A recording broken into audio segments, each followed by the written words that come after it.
Welcome to The Real News. My name is Bill Fletcher. For months in 2021, Russian President Putin denied that there was any sort of threat to Ukraine. Even while Russian troops were building at the border, maneuvers were being carried out, the numbers were increasing, he continued to deny that there was any threat to Ukraine. In February 2022, that all changed. A full Russian invasion of a sovereign republic began. An invasion, I would add, that the Russian government seemed to believe was going to take place within a matter of days, leading to the submission of Ukraine. The Russian government made various excuses or explanations for the invasion, including the NATO expansion that had been taking place up until 2004.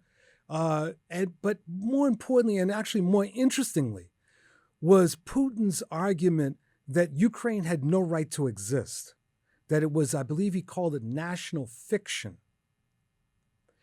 Immediately, a great debate began in Western circles about how to interpret the invasion. Was the invasion justified? Was the real threat from the United States? Was Putin's arguments that the Ukrainians were engaged in a fascist project, did that have any legitimacy? And the debate has driven a wedge within left and progressive circles about how to respond, in fact, whether to respond to the invasion. Today, we're fortunate to have a Ukrainian voice.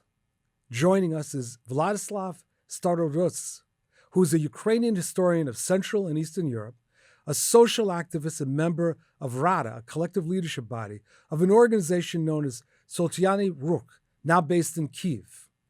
This organization is a Ukrainian organization that unites the democratic left against capitalism and xenophobia on the principles of democratic socialism. The organization was established in 2015 by Ukrainian socialists with different backgrounds who participated in revolutionary events of Maidan in the 2013-2014 with anti-capitalist and a democratic program. The organization brings together social, feminists, and eco-activists, trade unionists, and socialists for the goal of creating and registering a democratic left, socialist, and anti-capitalist party in Ukrainian politics. Vladyslav, I want to welcome you to The Real News. Thank you for joining us. Thank you for inviting me. It's great to see you here.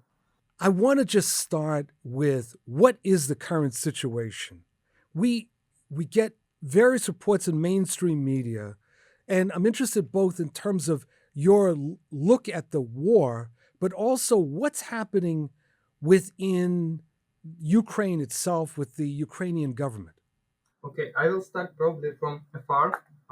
When the war started, actually, the day before, Russian officials called to the Ukrainian parliament and said that they want a complete surrender of Ukraine to Russia. And Ukrainian officials said to them that we will wait a few months for complete surrender of Russia. So, and on the next day, there was a parliamentary brief where Zelensky gathered all the politicians of all parties, all the military personnel, and high government officials, and they were preparing for the invasion the next day.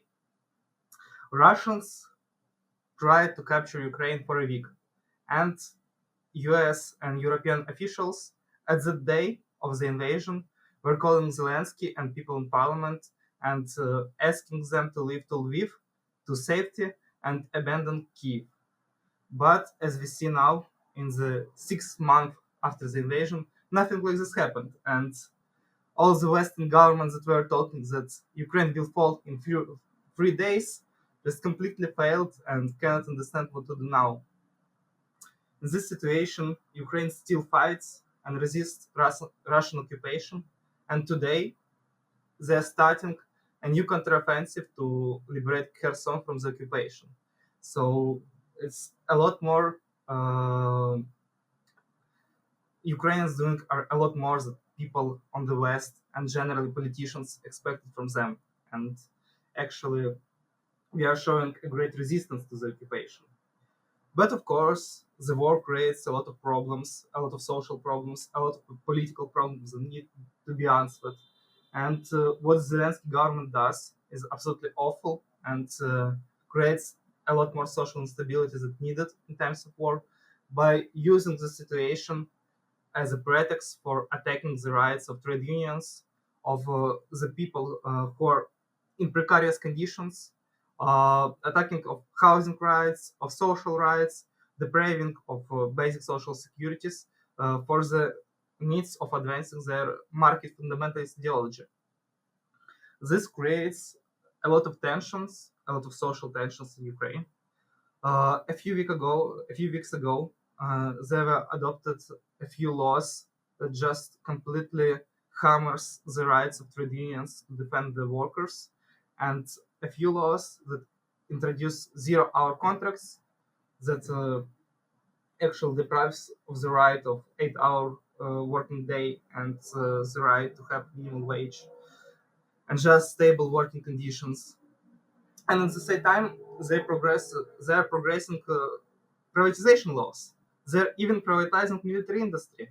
So in times of the war, where war economy is needed and social dialogue and social stability is absolutely necessary to enforce, they're pushing for awful neoliberal reforms. Well, let me ask you this. It may be a naive question, but picking up on your last point, at a point where this invasion remains underway, why is the Zelensky government carrying out policies that, in effect, will destabilize Ukraine? I think it's more ideological. They believing that they are doing a good stuff, that this policy should be done in times of war and even before the war. They have this very market fundamentalist worldview that everything could be solved by the uh, market hand, and if you just let the market to do everything, it will be done. Of course, it's absolutely not working. It's actually collapsing the country in real time. They're doing tax cuts, privatization, and cuts to the workers' rights, but they're trying to push for their agenda to the final. They're actually using the situation of the war to push for the most horrible reforms in economic democracy and trade union rights that were introduced a few years ago that they failed to push at that time. So for them, it's a possibility to achieve their vision of Ukraine. And I wouldn't say that it's pretty good vision, especially in times of war. It's absolutely hampering the Ukrainian defense. Now, as you know, there's been a sort of what I think to be a sort of strange response to the Russian invasion on the part of many leftists and progressives in the West, including but not limited to in the United States. When the Russians invaded Ukraine, I thought it was obviously a settled question that the Russians were the aggressors and everybody should oppose that and support the Ukrainian resistance. But a set of different views began to surface. And I'm curious how you and other Ukrainians look at this phenomena within different left and progressive circles in the West of some people actually supporting the invasion, others essentially adopting the point of view of Henry Kissinger, the former Secretary of State, and insisting on what the terms of a settlement should be. Very different points of view about whether the United States or anyone else should provide arms to Ukraine. And people are all over the place. And I'm wondering how you and your organization and others view this phenomena. I would say that 99% of the left and generally Ukrainian society have only one opinion on all of these issues. They are for supporting Ukraine, for the fight to total victory, and for the, of course, sending heavy weapons to Ukraine, to Ukrainian resistance, because it's a question of survival, it's a question of their democratic rights, of their national rights, and just of their lives generally, of being able to live a peaceful life, not in the horrible fascist occupation. And of course, all these debates they're just awful. A few days ago, I think yesterday, there was event organized by Democratic Socialists of America with very random people that have no legitimacy to talk about Ukraine. That were talking the same thing about peace negotiation, about U.S. aggression, proxy war. That actually just denigrates any opinion of Ukrainian population and what we are thinking, and tries to speak over our heads to ensure their board views and political agenda. It's of course absolutely awful. This situation is kind of, I would say, very colonial thinking that only US have some subjectivity in the world politics. That even Russians cannot do, or Russian state cannot do anything without their subjectivity. They're only reacting to the actions of US government or other Western government. This views kind of denies a possibility of states to do independent politics and be imperialist without any relations to the US, and kind of justifies all the aggression on the US. But of course, it's absolutely untrue. Such people are actually arguing for peaceful settlement with Russian imperialism, thinking that if they're compromising with the fascists, they will build a more progressive world order. They, for some reason, thinking that building the world that based on the rule of the strongest and the base of the multipolar imperialist dominated for world power, it's actually more progressive and democratic world that we have right now. But there is nothing progressive in multipolar world of multiple imperialism.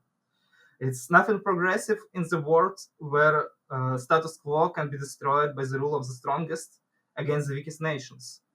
There is no anything of progressive or democratic, and that these beliefs and views are the same as Henry Kissinger should tell something to the left, especially American left. The one of the principal arguments that you hear is that the NATO expansion into Eastern Europe was what provoked Putin, and that had there not been a NATO expansion, and had there not been discussions within Ukraine about the possibility of entering NATO, that none of this would have happened. How do you respond to that? There was a NATO in Chechnya, but no, of course. But Russia still went to a war with the Chechen people and destroyed their countries actually two times, and they weren't needed any NATO expansion for this. But for some reason, for now, everyone believes that Russia is peaceful actor that only defended itself from, I don't know, this image of NATO expansionism, which absolutely untrue. Ukraine actually never ever after its independence had any war. It didn't have an army and didn't have any aggressive ambitions against Russia or any other countries. Ukraine even gave its nuclear arsenal. It's the second country in the world that denuclearized all of their nuclear arsenal, just for showing that it's peaceful countries that not want any conflict. While the Russia attacked Georgia, attacked Chechnya, and now attacking Ukraine from the 2014, and they are using different explanation for all of this. Chechnya, for them, was integral part of Russian Republic. Georgia was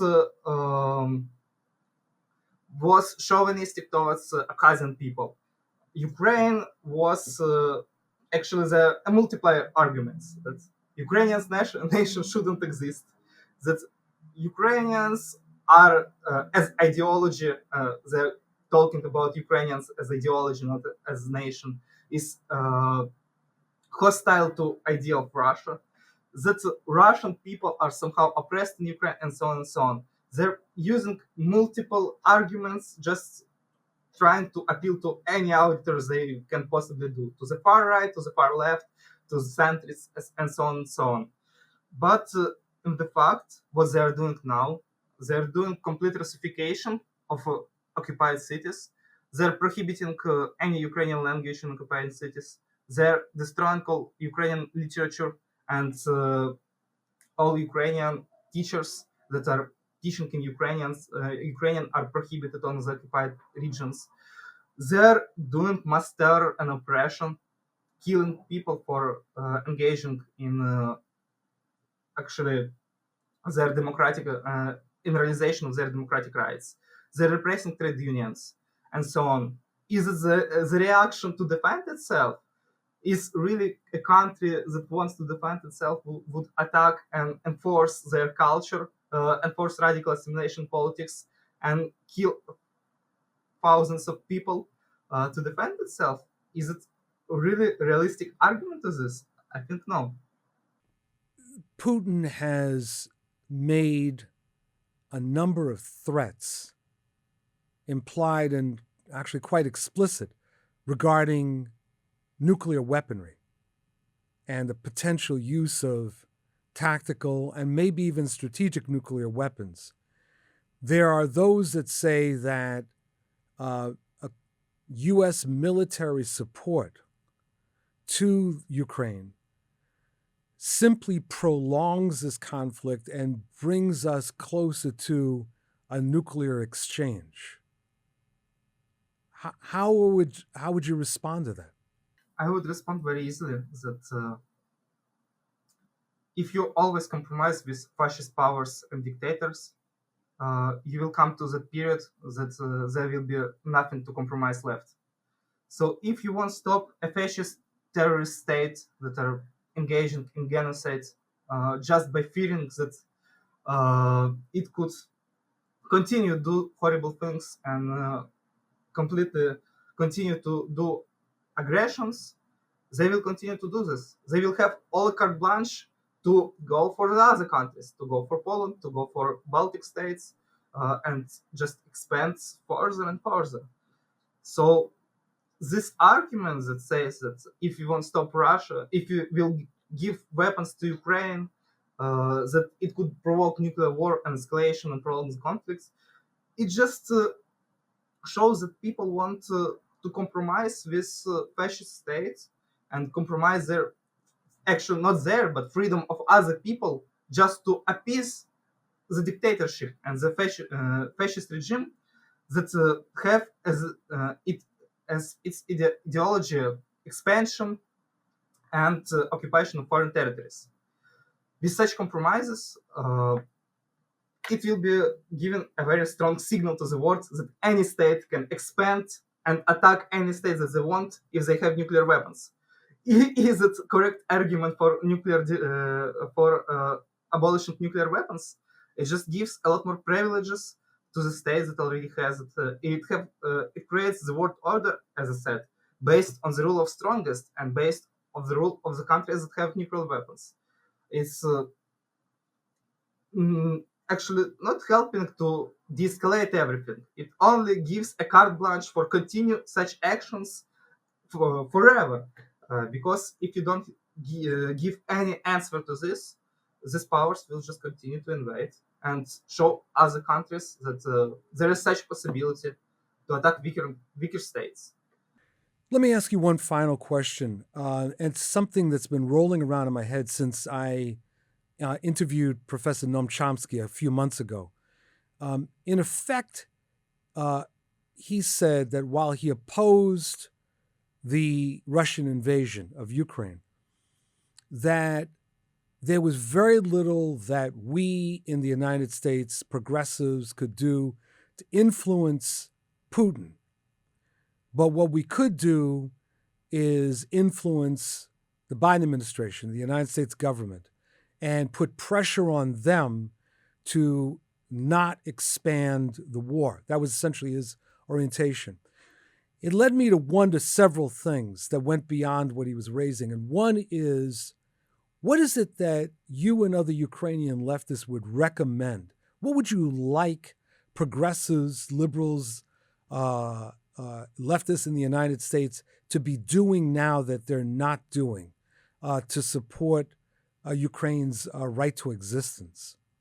With the war going already for 6 months, a lot of people on the West are tired to speak about Ukraine over and over again. They're thinking that their countries or their governments already sent too much weapons, give too much help to Ukraine, and that's this is a settled question.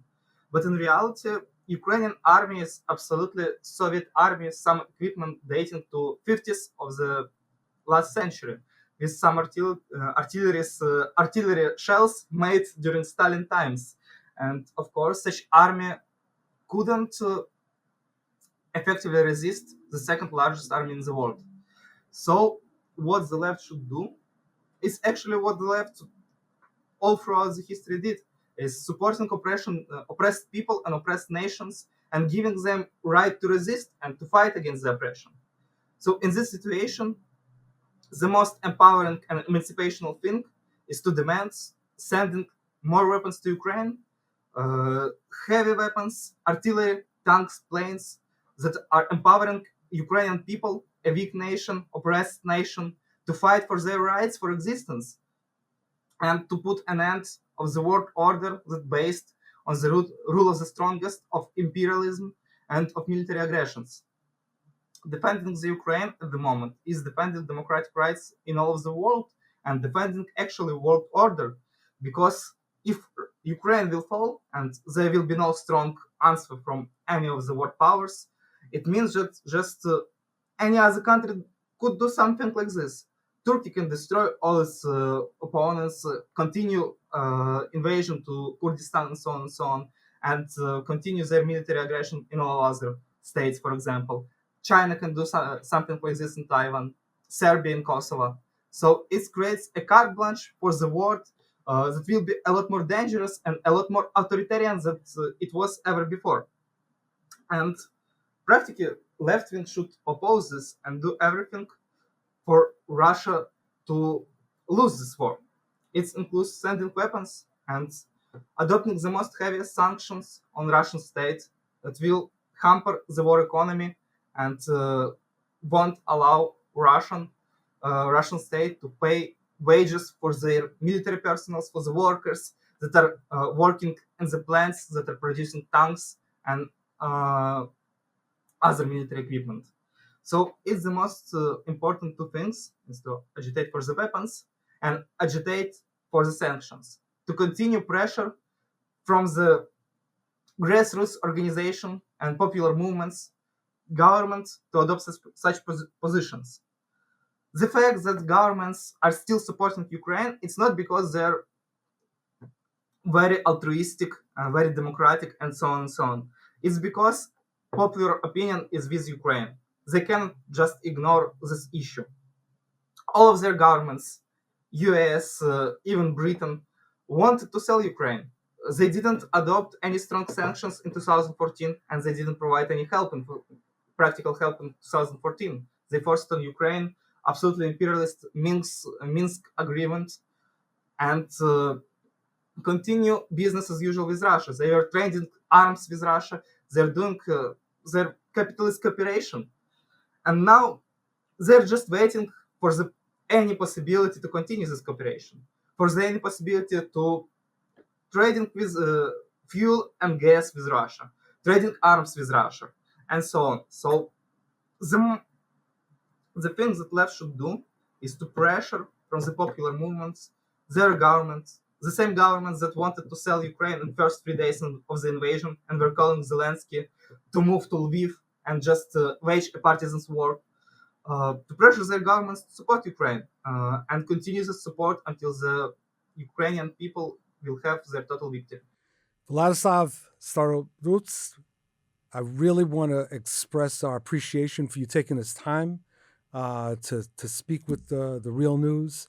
And I wish you most success and safety. There are many people out there that are hoping for the success of your movement and the end to this war on a just basis. Please take care and thank you very much. Thank you for this. Good luck. This is Bill Fletcher with the Real News Network signing off. Thank you for joining us.